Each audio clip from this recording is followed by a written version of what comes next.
오늘은 제가 그동안 국제결혼 케이스로 말씀드렸던 업체를 통한 결혼이 아닌 연애 결혼에 관한 말씀을 드려볼 텐데요. 그럼에도 연애 결혼이 하고 싶다면, 그러니까 동남아 여성과 연애 결혼을 하고 싶다면 이라는 주제입니다. 저는 베트남 호치민에 있을 당시에 어학당에 다녔어요. 대부분 지방, 소도시가 아니고 뭐 수도 아니면 준수도, 뭐 제2의 수도라고 불리는 그런 도시에 가면 대학들이 있고 대학마다 어학당을 운영하는 곳들이 꽤 있습니다. 그것도 굉장히 큰 수입원이기 때문에 제가 그때 당시 비용적인 부분은 정확하게 기억이 안 나는데 엄청나게 되게 큰 돈은 아니었습니다. 한국 어학당처럼 한 학기에 몇백만 원 이건 아니었고요. 10만 원이었던 걸로 기억을 해요. 한 학기에. 제가 이제 호치민 대학에서 베트남어 어학당을 다닐 때 저 공교롭게도 일부러 그렇게 한 것 같은데 한 반이 전체가 한국인이었어요. 나이도 제각각이고 남자분들만 많을 것 같지만 의외로 여자분들도 꽤 많이 계시고 진짜 간혹가다 10대 분들도 계시고 60대까지 봤는데 그 중에는 이제 좀 여유롭고 그러니까 은퇴를 좀 일찍 하시고 이제 뭐 퇴직금 이런 거 분산 투자를 해 두셔가지고 그냥 가만히 앉아서 숨만 쉬어도 생활비가 나오는 그 형님들이 몇 분 계셨는데 그런 분들의 공통점은 이제 여유가 있고 시간도 있고 하니까 이제 연애 결혼을 하시려고 오시는 분들이 계세요. 가끔 그러니까 결혼을 목적으로 두고 이제 베트남에서 좀 거주를 하시는 거예요. 생활을 하시는 거예요. 그런 분들 같은 경우 이제 생활비는 어디선가에서 나오니까 뭐 주식이 됐던 뭐가 됐던 뭐 월세가 됐던 생활비는 따박따박 나오니까 대신 연배가 좀 있으십니다. 최소 50대 뭐 60대 분도 계셨고 근데 의외로 정말 저는 놀랬던 게 그러니까 결혼을 목적으로 베트남에 와 계신 그러니까 소위 형님들, 전 형님이라고 불렀으니까 형님들이 한 세 분 계셨거든요. 같은 반에. 근데 세 분 다 초혼이었어요. 그러니까 세 분 다 미혼이었어요. 미혼. 되게 의아했는데 저는 당연히 뭐 돌싱이시거나 뭐 그럴 거라고 생각을 했는데 그냥 어떻게 하다 보니까 결혼을 못했다 아직까지 이렇게 말씀을 하세요. 뭐 어쨌거나 이제 그런 분들의 이제 생활 패턴을 보면 학교에 와. 아침에 학교에 옵니다. 그리고 한 1시나 2시쯤 수업이 끝나요. 1시나 2시쯤 수업이 끝났던 걸로 기억하는데 이제 끝나고 이제 늦은 점심 뭐 이제 뭐 친구랑 뭐 같은 뭐 클래스메이트라든지 뭐 이런 분들이랑 드시고 이제 과외를 받으러 가세요. 그러니까 과외를 어디서 받냐면 과외도 호치민 대학 1층에 도서관이 있는데 그 1층 도서관에서 과외를 그러니까 도서관이라기보다는 거의 약간 느낌이 음료 안 파는 스터디 카페? 그러니까 암묵적으로 조용해야 되지만 로비에 책상이 막 깔려있는 그런 방식이었거든요. 제가 있을 때는. 지금은 모르겠는데 그러니까 거기 이제 마음대로 이제 책상들이 쫙 깔려있기 때문에 공부를 하건 뭐 거기서 뭐를 먹건 뭐 마음대로 사용하는 거예요. 거기서 이제 과외를 받습니다. 근데 호치민 대학 한국어 학과가 굉장히 인기가 많습니다. 베트남 내에서. 그래서 거기는 뭐 여자, 남자 뭐 가릴 거 없이 많이 가는 학과인데 참 재밌게도 이 형님들이 과외받는 선생님들은 그러니까 한마디로 거기 대학생이에요. 그러니까 재학생이거나 졸업생들이 거기서 과외를 하는데 공교롭게 다 여자 선생님이에요. 선생님이 일부러 그렇게 고르시는 것 같아요. 그래서 이제 그 선생님이랑 뭐 연애를 하는 경우는 거의 못 본 것 같고 저는 선생님한테 뭐 누구를 소개받는다거나 뭐 그랬던 것 같아요. 그 형님들 아니면은 이제 저처럼 따로 베트남에서 연애를 하고 있는 사람이 있으면 그 여자친구의 친구를 소개시켜달라 이런 식으로 많이들 하시고 뭐 연애를 하시는 분도 계시고 결혼 그 세 분 중에 한 분이 결혼하셨다는 얘기는 한 번도 못 들어봤는데 결혼하신 분은 없는 것 같아요. 제가 알기로 그 외에 뭐 소위 말해서 뭐 업소 이런데 뭐 주구장창 다니시는 형님들도 있고 정말 베트남어가 배워보고 싶어서 공부를 하고 싶어서 오는 사람들은 반도 안 된다. 대부분 뭐 거기서 한국인 인맥 쌓고 젊은이들과 섞여서 뭐 이런 식으로 뭐 생활을 뭐 하는 걸 즐기시는 분들도 계신 것 같고 뭐 어쨌거나 그런 식이고 무던히 연애를 하려고 애를 쓰는 분들이 계시고 또 뭐 주재원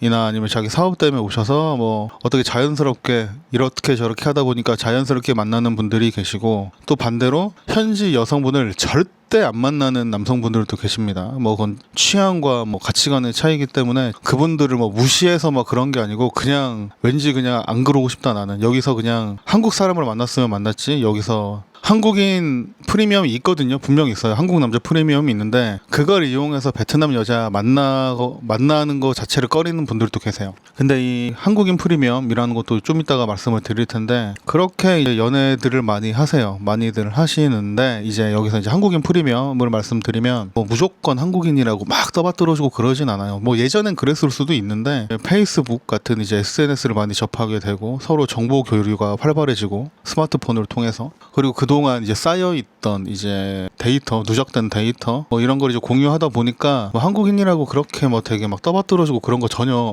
없다고 보시면 되는데, 그래도 한 가지 남아있는 건 어디 저기 되게 예쁜 베트남 여자가 있다, 뭐 스타벅스 같은 데 앉아있다, 뭐 그냥 가서 말 걸 수 있는, 뭐 한국이었으면 사실 그런 뭐 헌팅이라고 하죠. 헌팅 비슷한 거죠. 그런 활동을 전혀 안 하시는 분들도 거기 가면 하는 분들이 꽤 계세요. 좀 만만하게 좀 쉽게 보고. 이거는 뭐 불편한 사실이지만 사실입니다. 그런데 이제 그런 상황에서 또 한국인이라고 본인을 소개하면 대화가 성사가 잘 되는 경우도 꽤 많아요. 물론 아예 원천적으로 한국인이라고 하면 차단되는 경우도 굉장히 많습니다. 반대로 요즘에는 워낙에 이제 그런 문제들을 많이 봤기 때문에 베트남에 가서 연애를 해서 결혼을 하고 싶다라고 생각하시는 분들이 계시다면, 이제 그렇게 생각하시는 분들 중에 좀 여유가 있어서 한 6개월 정도는 일을 안 하고 놀고 먹을 수 있다라고 하시는 분이 계시다면, 솔직히 말해서 저는 베트남에 한 6개월 살아보는 것도 나쁘지 않다고 생각해요. 무조건 겪어보라 이 얘기입니다. 겪어보면 답이 나와요.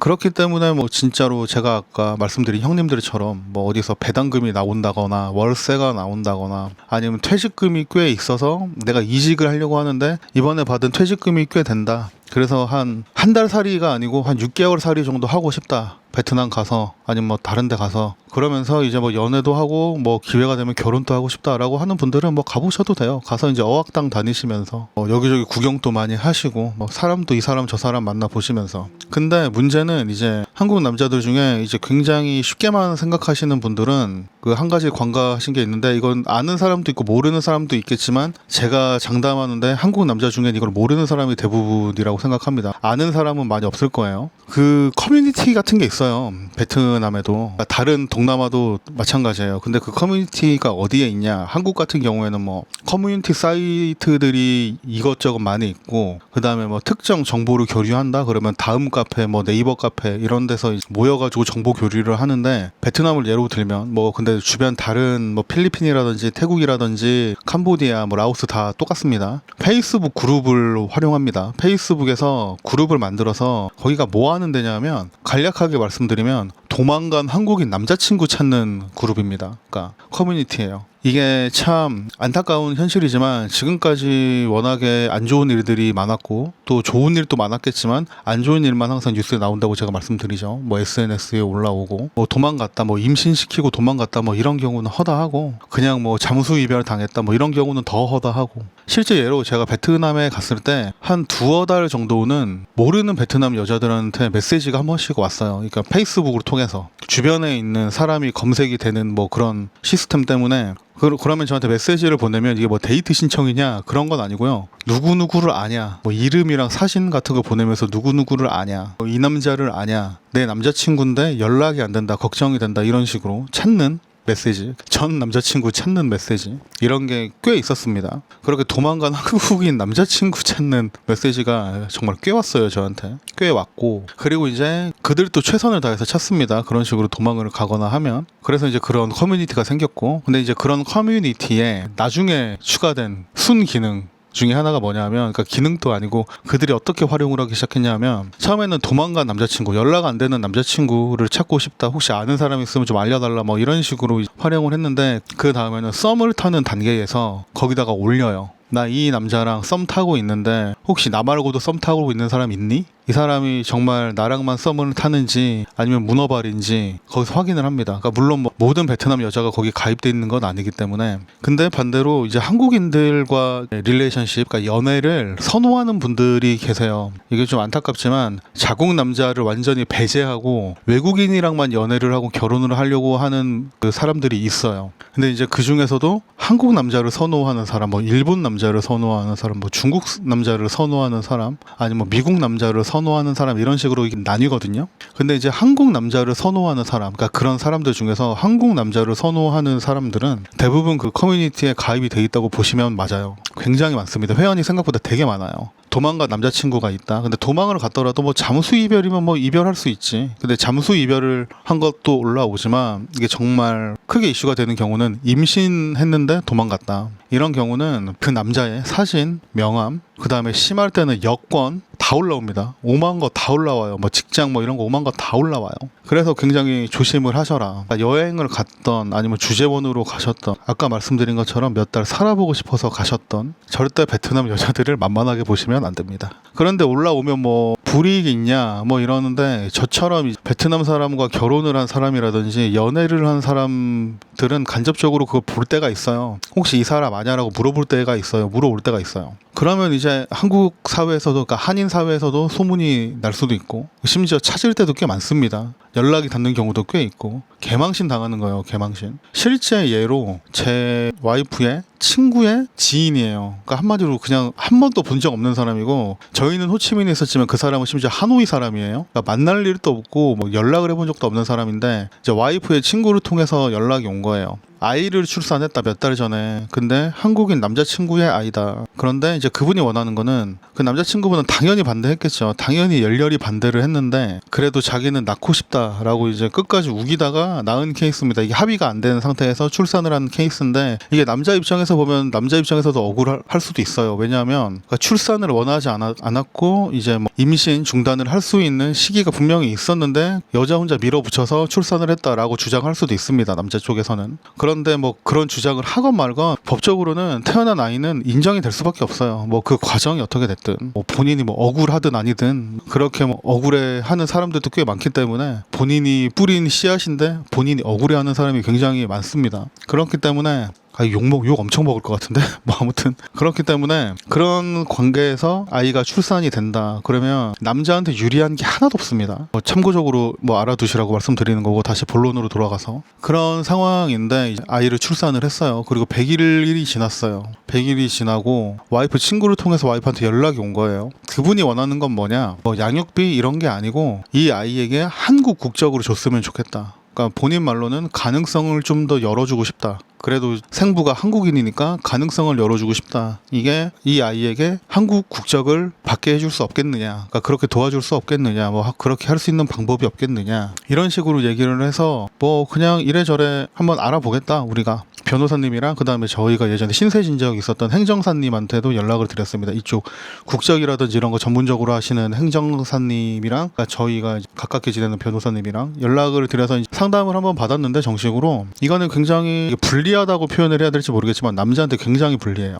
친생자 확인 소송을 걸어서 이거 뭐 친생자가 확인이 돼버리면 빼박이에요. 이 아이가 어디에 있든, 저기 뭐 달나라나 화성에 있어도 책임져야 돼요. 진짜로 다른 나라뿐만 아니고 어디에 있든 책임져야 돼요. 친생자가 확인이 되면 일단 법적으로 명시되어 있는 나이까지 양육비를 지급해야 되는데, 이 양육비가 상당합니다. 내 수입이 0원이어도 양육비로 지급돼야 되는 게 뭐 한 달에 120만 원인가 그래요. 그러니까 한마디로 한 달에 100만 원 버는 사람이랑 1000만 원 버는 사람이 지불하는 양육비는 다르다 이 얘기입니다. 내 수입이 많아질수록 많이 줘야 돼요. 양육비를 안 줄 수 있는 방법은 딱 두 가지밖에 없다 그래요. 사망하거나 파산하거나. 사망도 그렇고 파산도 그렇고 함부로 못하죠. 그 두 가지 이유 외에는 법적으로 거의 무조건 줘야 됩니다. 요즘에 양육비 관련된 법률이 강화가 돼가지고. 근데 양육비를 안 주면 어떡하냐, 1차적으로 한국에서 1차적으로 면허부터 취소를 시켜버려요. 한국에서 면허 취소되면 특히 뭐 진짜 일하거나 사업하시는 분들이 굉장히 곤란하죠. 근데 그게 끝이 아니고 그 뒤에도 조치가 계속 있어요. 줄 때까지. 근데 이제 한국 국적을 받으려면 그 아이가 친생자 확인 소송을 해야 돼요. 이 아이도 유전자 검사를 해야 되고 그 남성분에게도 유전자 검사를 하라고 명령이 나옵니다. 근데 그렇게 해서 만약에 친생자가 확인이 됐다 그러면 당연히 양육비도 지급을 해야 돼요. 그러니까 양육비는 떼고 국적만 얻을 수는 없다. 근데 만약에 이 여성분이 뭔가 각서 같은 걸 아니면 뭐 일시불로 받겠다, 뭐 이런 각서 같은 걸 써서 뭐 얼마를 받아, 이러면은 괜찮은데, 그게 아니고 이 여성분이 아무것도 안 하고 가만히 있으면 양육비를 지급을 해야 돼요. 달달이. 거기까지 진행이 됐었습니다. 거기까지 진행이 됐었는데 갑자기 어떤 이유에서인지 이 여성분이 연락을 다 끊었어요. 저희랑. 그 와중에 이런 걸 준비하고 있다고 남자 쪽이랑 연락이 된 것 같아요. 왜냐하면 제가 드리고 싶은 말씀이 뭐냐면, 뭐 이런 뭐 친생자 확인 소송이라든지 뭐 양육비 관련된 것도 뭐 물론 말씀을 드리고 싶었지만, 그 여성분이 이게 어떻게 가능했겠습니까? 이 소송이 여기까지. 그 남자분의 여권 사본, 그러니까 여권을 찍은 사진, 그 남자분 사진, 그 남자분 명함,